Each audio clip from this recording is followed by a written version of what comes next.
Hi everyone, welcome to Eternal Tales. In this video, we are discussing about the AI chips have become a crucial component in the technology landscape, driving innovation across industries. Companies such as Nvidia and its competitors are facing extraordinary demand, often finding it challenging to meet the needs of a rapidly growing market.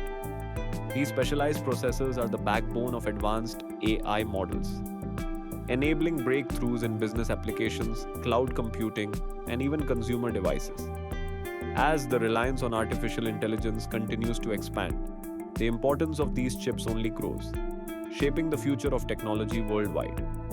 Nvidia currently dominates the market, setting the pace for innovation in AI chips. However, supply shortages and extended wait times remain a significant challenge, even as rival chip makers accelerate their production efforts. The complexities of manufacturing and the enormous investments required for AI infrastructure have turned these chips into a highly strategic resource.